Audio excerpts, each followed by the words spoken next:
대부분의 50대, 60대들은 은퇴 후 이런 이야기를 자주 합니다. 노는 것도 하루 이틀이지. 하루가 한 달, 1년처럼 길게만 느껴져요. 이젠 해외여행도 별 감흥이 없어요. 30년은 더 살아야 하는데 하루하루가 지루해요. 은퇴 후 막연히 긴 자유시간이 역으로 족쇄처럼 느껴지시는 분들이 많다고 합니다. 65세 이상 노인 80% 이상이 취미생활로 TV 시청을 꼽았고 노년의 시간이 지루하다고 대답했습니다. 이처럼 은퇴 후 30년 이상의 긴 시간을 허무하게 흘려보내고 있는 것입니다. 현재의 우리 중장년들은 정말 부지런히 살아왔습니다. 때문에 막상 은퇴 후 자유가 찾아와도 놀아도 되나라는 고민을 하고 잘 노는 법을 성취하지 못했기에 실천에도 어려움을 겪습니다. 처음 몇 년은 친구들도 만나고 여행도 다니며 하고 싶었던 것들을 하며 신이 나지만 이내 막막해지는 시점이 오기 마련입니다. 먹고 살기도 힘든데 무슨 취미생활이냐고 생각하시는 분들도 분명 계시리라 생각합니다. 하지만 아무런 취미생활 없이 노후 생활을 보내게 되면 자존감이 낮아지고 우울증에 걸리게 될 확률도 높아지게 됩니다. 그렇게 되면 건강이 악화되고 병원에 방문하는 시간이 많아지는 악순환을 겪게 되지요. 퇴직 후 지나치게 남아도는 시간을 보내는 것이 중장년에겐 큰 도전일 수 있습니다. 하지만 노후에 무엇을 할 것인가에 대해 생각하지 않는다면 다가올 장대한 시간은 축복이라기보다는 고통 그 자체일 수 있습니다. 특히 성공적으로 준비하여 노후를 심심하지 않게 보내는 선배들을 보면서 이제 우리 사회도 재미있게 노후를 보내는 것에 더 큰 관심을 가져야 한다는 것을 깨닫게 됩니다. 오늘은 노후에 돈이 많이 들지 않으면서 행복한 노후를 보낼 수 있도록 도와주는 취미활동을 소개해드리겠습니다. 첫 번째는 탁구입니다. 우선 탁구의 제일 큰 장점은 다른 운동보다 근력과 체력이 덜 요구되어 남녀노소 같이 즐길 수 있습니다.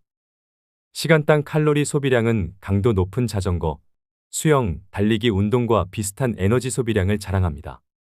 30분당 300칼로리 이상을 소모하므로 다이어트에도 효과적입니다. 또 심혈관 건강에 좋습니다. 탁구를 한 달만 해도 심폐기능이 향상되고 체력이 높아지는 것을 느낄 수 있습니다. 심폐기능이 개선되고 체내 지방 성분이 줄어들어 혈관이 강화됩니다. 당뇨와 고지혈증, 고혈압 등 거의 모든 성인병은 혈관의 노폐물과 지방 성분 증가로 발생하는데 탁구를 하면 빠르게 없앨 수 있을 정도로 건강에 효과적인 운동입니다. 또 탁구는 저렴한 비용과 더불어 공간 제약과 날씨의 영향이 적습니다. 공간을 적게 차지하고 날씨의 영향을 받지 않기 때문에 운동하고 싶을 때 언제든 할 수 있다는 자유로움이 있습니다. 집중력도 높일 수 있고 가볍게 운동하면서 부상 위험이 적은 스포츠이기 때문에 80대까지 무리 없이 즐길 수 있는 취미입니다. 두 번째는 독서입니다. 매일 책을 조금씩 읽는 것만으로도 두뇌의 정신활동이 자극이 됩니다. 한 연구에 따르면 독서는 뇌의 노화 방지에 높은 효과가 있기 때문에 알츠하이머 및 치매와 같은 정신장애를 늦춘다고 합니다. 독서가 뇌를 자극하고 활동성을 유지하여 뇌의 힘과 능력을 유지할 수 있습니다. 평소 짧은 영상, 자극적인 영상 등 주변에 노출되어 있는 많은 것들이 우리의 집중력을 떨어뜨리고 게으르게 만듭니다. 하지만 독서를 하는 동안 집중력을 향상시킬 수 있습니다. 또 노후의 독서는 무언가에 몰두할 수 있는 정신적인 공간을 제공하면서 노년의 일상적인 걱정으로부터 덜어주는 역할을 합니다. 매일 책 10장씩이라도 읽는 습관을 들이셔서 건강한 뇌와 정서적 안정감을 얻으시길 바랍니다. 이처럼 독서는 노후에 꼭 필요한 취미활동입니다. 세 번째는 걷기입니다. 걷기는 노후 운동으로 가장 기본적이면서도 인기 있는 운동 중 하나입니다. 나쁜 콜레스테롤과 중성지방 수치를 떨어뜨려 심혈관계 질환 예방에 도움이 됩니다. 특히 맨발 걷기는 발바닥 전체를 지압하는 효과가 있어 혈액순환을 촉진하고 신진대사를 활성화해 보이지 않는 속 건강을 지키는 데 이롭습니다. 또 걷기는 수면 호르몬 분비를 촉진해 수면의 양과 질을 동시에 개선시킬 수 있으므로 평소 불면증이 있는 사람에게 효과적입니다. 우울증 완화에도 큰 도움이 되는데요. 맑은 공기를 마시고 햇볕을 쬐면 행복 호르몬이라고 불리는 세로토닌 분비가 촉진되어 불안감과 우울감 등이 완화됩니다. 중년 여성들이 흔히 겪는 갱년기 증상 완화에도 큰 도움이 됩니다. 몸이 나빠지는 걸 막고 지금의 건강을 유지하는 데는 걷기만한 운동이 없습니다. 걷는 습관이 쌓이면 인생 후반에 보다 건강한 모습으로 되돌려받을 것입니다. 네 번째는 그림 그리기입니다. 어느 한 연구에서는 그림 그리기는 기분을 좋게 만드는 신경전달 물질인 도파민을 증가시키고 스트레스 호르몬을 줄여준다고 합니다. 실제로 저도 그림 그리는 취미를 가지고 있는데요. 그림을 그릴 때 복잡한 마음과 우울한 감정이 어느새 침착하게 바뀝니다. 그림 그리기는 손의 신경을 자극하는 운동적 요소가 뇌를 자극하여 두뇌 운동에 좋습니다. 미국 알츠하이머 협회에서는 미술을 할 때 불안감이나 우울증이 완화된다고 하는데요. 치매 환자 대부분은 전에 미술 공부를 한 적이 없지만 그림을 그리기 시작하면서 놀랄 정도의 창의적인 그림을 그려내며 증상이 좋아졌다고 합니다. 그림을 꾸준하게 배워놓으면 평생 취미로 삼을 수 있습니다. 장소에 구애받지 않고 적은 재료로도 얼마든지 가능하기 때문에 노후에 접근이 쉬운 취미 중 하나입니다. 5번째는 자전거 타기입니다. 50대에서 60대 분들께 추천드리는 취미입니다. 자전거 운동은 가장 대표적인 유산소 운동입니다. 허벅지와 종아리, 코어 근육을 많이 사용하게 되는데요. 이 근육들은 신체를 이루는 가장 비대한 크기의 근육이라 칼로리 소모가 가장 크고 우리 몸의 균형을 담당하는 중요한 근육입니다. 나이가 들수록 근육에 손실이 많아지는 우리에게 자전거는 선택이 아닌 필수로 나이가 들수록 해야 하는 운동이라고 말하는 이유입니다. 조금은 아이러니한 부분이라고 생각하실 수도 있지만 자전거는 무릎 관절에 아주 좋은 운동입니다. 퇴행성 관절염과 연골의 손상으로부터 주변 인대를 강화할 수 있는 매우 효과적인 운동입니다. 삼성서울병원 교수는 하루 30분 이상 일주일에 4회 이상 자전거를 타는 노인은 신장병이나 중풍을 최대 50% 이상 감소시키고 대장암 및 직장암도 40% 이상 감소시킨다고 밝혔습니다. 6번째는 식물 키우기입니다.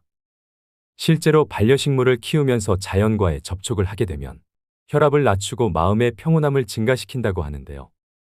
요즘엔 식집사란 새로운 용어도 등장하고 식물 키우기가 하나의 트렌드로 자리 잡고 있습니다. 식물은 반려동물처럼 비교적 큰 비용이 들지 않고 손이 덜 가면서도 충분한 정서적 교감과 위안을 받을 수 있습니다. 과학자들은 식물을 키우는 것만으로도 전반적인 뇌 건강의 기능을 향상시켜준다 합니다.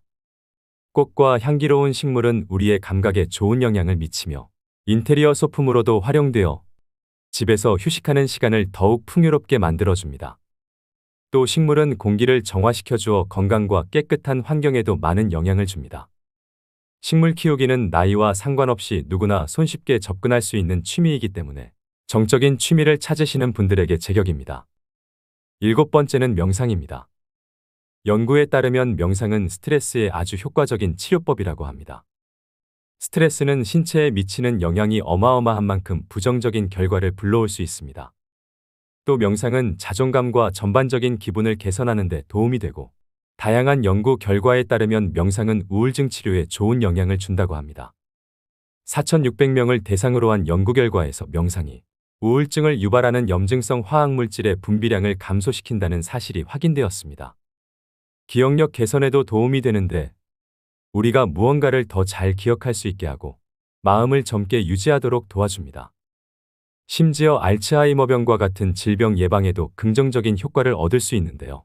하루에 단 10분씩이라도 정기적인 명상을 하는 것은 더 균형 잡히고 만족스러운 삶을 이루는 데 기여하여 종합적인 신체 건강과 안녕을 높일 수 있습니다.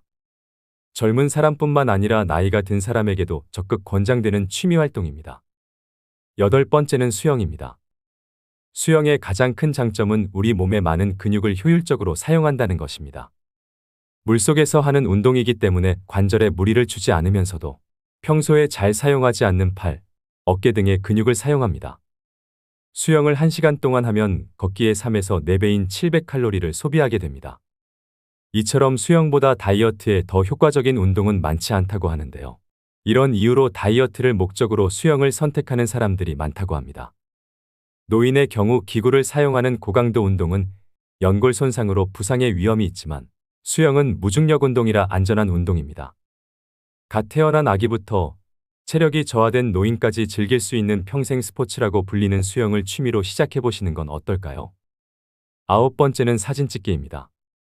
아무래도 사진을 찍다 보면 다양한 장소에서 여러 가지 환경을 찍어내고 싶어 하실 텐데요.